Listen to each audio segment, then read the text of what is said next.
El presidente Javier Milei y el ministro de Economía, Luis Caputo, festejaron el dato de inflación y también defendieron el modelo económico. En paralelo, el riesgo país sigue subiendo a pesar del pago de la deuda. Mientras los agentes económicos esperan la tan ansiada reactivación de la economía, nosotros queremos saber cuándo será y por eso hemos convocado al director de la consultora OJF y economista Orlando Ferreres. ¿Cómo le va, Orlando? Muy buenas noches. ¿Cómo están? Muy bien, por suerte. Bueno, ¿qué nos dice del índice de inflación? Superó lo que se llama el Bloomberg 2,5, que era más o menos... Exacto. ¿No? Nosotros habíamos pronosticado 2,5 y dio más que eso, dio 2,8. Es un número un poco alto, aunque la inflación del año dio 31 y pico, o sea que era más baja de los últimos años, así que el gobierno hace bien en festejar. Pero bueno, también se va a corregir después en febrero por la inflación esta de diciembre, porque se corrige la banda superior e inferior por la inflación de T-2. O sea, en febrero tocará la de diciembre, que dio 2,8. Eso significa que el tipo de cambio está un poco bajo, digamos, porque hay mucho viaje de turismo a Brasil, no tanto a Chile, pero sí a Brasil, y eso significa que los turistas te encuentran barato el costo de vida en Brasil. También las exportaciones y las importaciones tienen un comportamiento un poco extraño. Por más que hay superávit, las importaciones aumentan más rápido que las exportaciones. Y bueno, este año tenemos previsto un aumento del Producto Bruto de 4,5 a 5%, por más que en diciembre quedó un poco flojo la actividad por este índice de inflación más alto.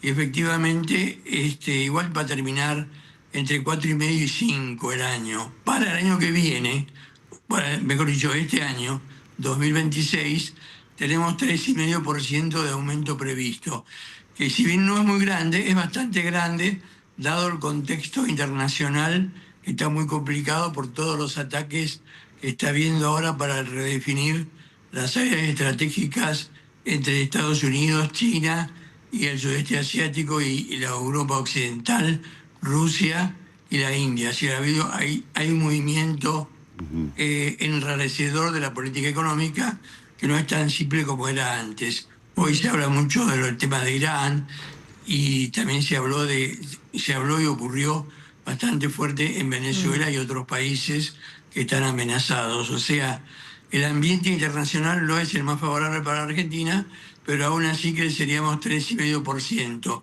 Ahora, ¿cuánto sería la inflación? Sí.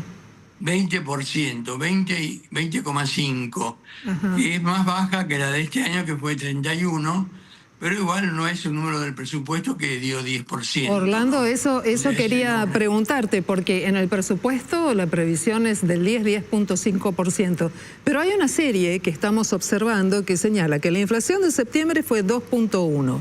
2,2 la de octubre, 2,5 la de noviembre, 2,8 la de diciembre.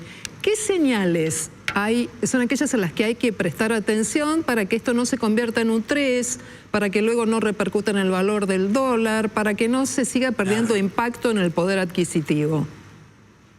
Yo creo que el tema es preocupante y el gobierno debe estar también algo preocupado por esa tendencia que ustedes mencionan, que efectivamente está dando hacia arriba. Pero se tiene la expectativa que manteniendo bien la parte de gasto público y que no haya déficit fiscal que financiar por el Banco Central, la situación iría mejorando para mediados del 2026 de este año, y entonces el resultado del año podría ser alrededor de 20, puede ser algo más o menos.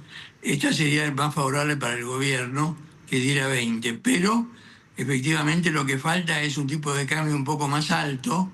Nosotros calculamos la paridad teórica de equilibrio, decimos teórica porque no es la que se aplica realmente, sino que se calcula estimativamente en 1.815 pesos por dólar en enero contra 1.490 que está el tipo de cambio. Hay una diferencia de 21%, pero que algo de inflación generaría, pero sería mejor generar una inflación ahora y no esperar que llegue el momento de las elecciones. En el 2026 no va a haber elecciones y por lo tanto la repercusión política de eso es mucho menos grave.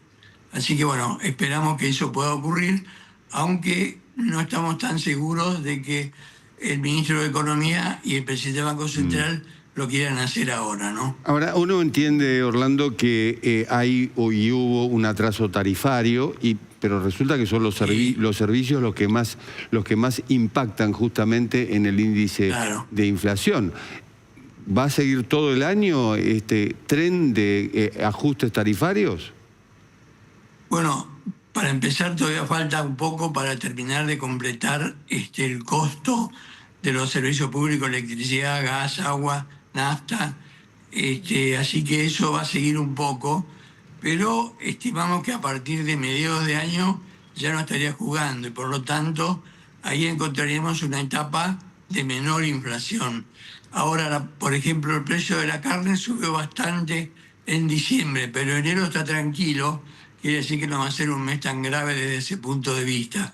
Aún así, el pronóstico de inflación para el mes de enero del 2026 nos da 2,5 también, que es un número un poco alto, ¿no? O sea, eso es lo que esperamos, que estos 3 meses sean de bastante inflación y después haya una tranquilidad para el resto del año. Orlando. Pero claro, el salario real es el tema. Claro, sobre eso quería preguntarte, porque si los servicios continúan subiendo, si se contemplara, no creo, pero tal vez algún tipo de devaluación, por lo pronto el 2,8 de inflación de diciembre va a impactar el próximo mes sobre el valor del tipo de cambio, al menos el del oficial. Los requerimientos son muchos y la suba de los salarios, en los casos en los que suben, no llegan a componer y a dar abasto para atender todos los requerimientos. ¿Cómo se puede producir la reactivación económica si el poder adquisitivo queda diezmado y esa parte que todos estamos esperando, bueno, no aparece todavía? Bueno, lo que ustedes preguntan es la pregunta que nos hacemos todos los economistas, es decir, ¿cómo podemos hacer para favorecer la inversión y que haya más ocupación y mayor optimismo sobre el futuro sin aumentar el gasto público demasiado y que haya superávit fiscal? Eso es muy difícil de poder encontrar una solución ahora mismo. Por más que el ministro de Economía está actuando lo mejor que puede, bastante bien, y lo mismo el presidente del Banco Central, Bausili, y lo mismo el presidente del país, yo creo que esa parte se hace difícil y requeriría un tipo de cambio un poco más alto para favorecer la inversión y favorecer la ocupación. Y eso traería aumento del consumo y aumento de la inversión también, con lo cual estaríamos mucho mejor con el cierto freno que habría en las importaciones y una mayor expansión de las exportaciones. Eso es lo que esperaríamos que iría ocurriendo durante el 2026, que es un año, como ustedes saben, sin elecciones, ¿no? Orlando, estamos naturalizando salarios bajos. Hoy una familia de 4 personas necesita 1.300.000 pesos para no ser pobre, y no hay mucha gente que gane 1.300.000 pesos. Estamos hablando, bueno, eso por un lado. Por el otro lado, las jubilaciones, que ya sabemos lo que son. Por eso la pregunta es si estamos naturalizando esta situación económica. Yo espero que no se naturalice, que no sea una realidad permanente, pero es cierto que no vemos acciones prácticas para que, digamos, el consumo y la inversión empiecen a crecer más como un país que va a estar en desarrollo y que tiene que estar creciendo mucho. Inclusive Milei es especialista en crecimiento sin dinero, o sea que para este momento sería lo ideal, pero no vemos que esté aplicando en la práctica sus teorías a la realidad. Entonces es muy difícil poder decir que va a aumentar mucho más que el 3,5 que estamos diciendo del Producto Bruto, y la inversión tampoco va a tener mucho aumento. O sea que